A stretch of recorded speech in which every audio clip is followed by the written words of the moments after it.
Hey everyone, Duke Nukem 3D here again with another mask from my collection, and today I have my Russian Protivogas Malogobaritny 2, or PMG-2 gas mask, if I'm pronouncing all that correctly.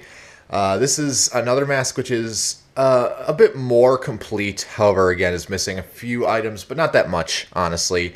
Before I start the actual history, I'd like to note there's no such thing as a GP6. That is a term created by surplus redistributors and is, in fact, a non-accurate term for these masks. So keep that in mind. Interestingly, the PMG-2, at least the set as you see, actually came after the original PMG. As I mentioned in the PMG review, that mask was introduced around 1964, whereas the PMG-2 kit was introduced more around the early 1970s. The PMG-2 kit consisted of the SHM66MU facepiece, along with an EO62K filter canister, a winterization and filter hiding, I guess you could say, camouflage sock, and also a carrier similar to the PMG. I'll get more into detail with those in a moment. The PMG-2 was used, like I said, from the early 1970s, even until today, where it is still mostly used as a training mask. There aren't that many variants of the PMG-2. There is a black variant, as always, that is later produced rubber. However, I believe the black facepiece variants may be just GP5Ms. I'm not entirely sure if the black facepiece PMG-2s were military use. Actually, they wouldn't be PMG-2s if they weren't. But the main difference between the PMG-2 and the GP5M is simply just the filter, carrier, and accessories, whereas the GP5M uses the same carrier, filter, and anti-fog inserts as the GP5, and the PMG-2 obviously uses a different filter, carrier, and other accessories. The PMG-2, like I said, is mostly used for training, and they were still widely issued during the Chechen War period, and I have seen photographs of these masks in use during the first Chechen War, and gas masks were carried as a means of exhuming mass graves to identify Russian bodies. So if you're doing a Chechen War kit, this is probably the mask you'd be carrying, if not a PMG. The PMG-2 is relatively common on the surplus market. However, it is not easy to find in relativity to its civilian counterpart, the GP5M, which is readily available for as low as $20. You can mix match the carrier and filter from a PMG set, I believe, although it won't be as accurate as there are subtle nuances that differ the filter and carrier from a PMG and PMG-2. Before I ramble on any further, let's get down to the actual review itself. The carrier, as I said, mostly the same as the original PMG. However, for the most part, the PMG-2 carriers seem to be made out of a lighter colored fabric, a more mustard yellowish brown colored instead of olive drab. And instead of lifted out snaps, it has two buttons and fabric straps. But virtually everything else is the same in terms of construction and design. You have the pocket on the outside for the spare voice membranes and anti-fog inserts, which I do not have with this set. You have the external pocket for the decon kit, which may be an IPP8 or something similar. Inside the carrier, there is nothing really to see. I will open it up and show you the markings, but other than that, it is very bare and empty.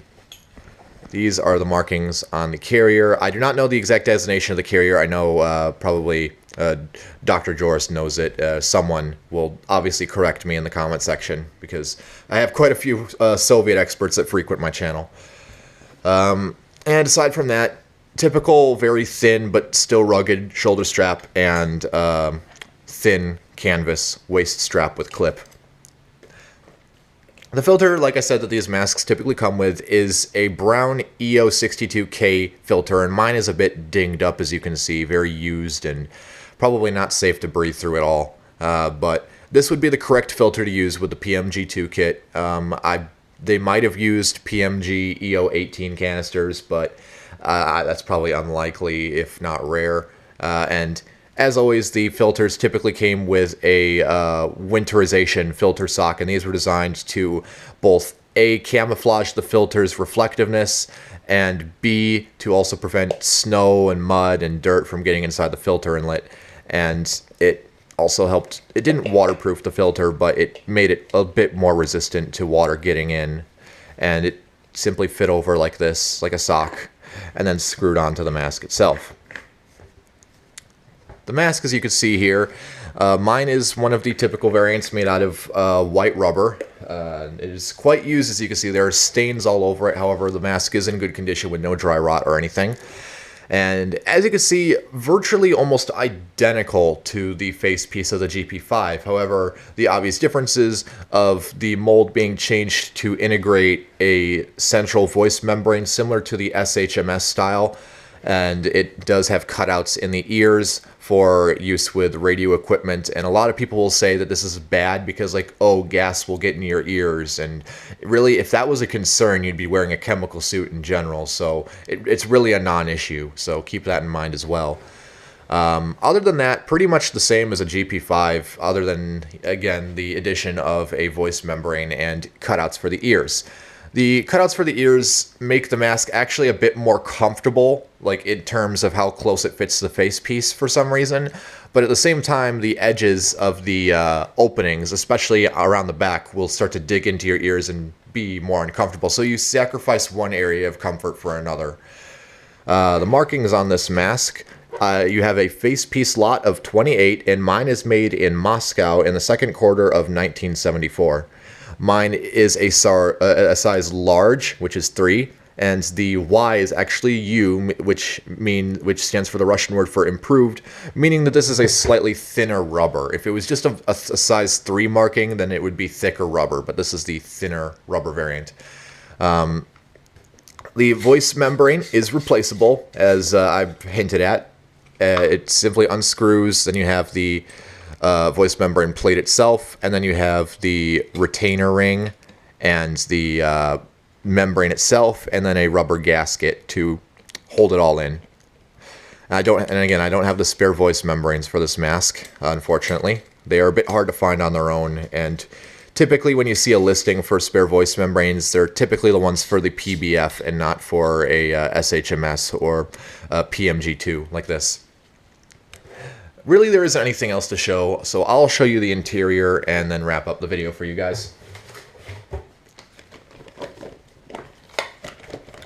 So, this is one of my favorite Russian masks. This is probably my third favorite, just after my PRVU and PMK-2. Here's the interior. Again, as you can see, basically the same as a GP5, however, the addition of the voice membrane throughout the center there. There's the same outlet valve, TSO deflectors, all that good stuff. And I'll give you a better look at the valve system here, which many of you should probably already be familiar with, because again, same as the GP5, or rather the SHM62, as it was the face piece is known as. Got the outlet valve flap right here, and the inlet valve with the 40mm Gauss. This will not accept NATO canisters, being a Russian mask. So I'll quickly put this back on the head for you guys, and I will wrap up the video.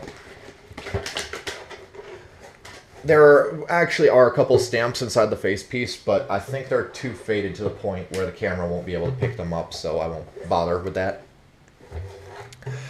So that's pretty much the PMG-2. I hope you enjoyed, and again, this is basically the same mask as the GP5M, which can be had on eBay for as low as $20 or $20 to $30.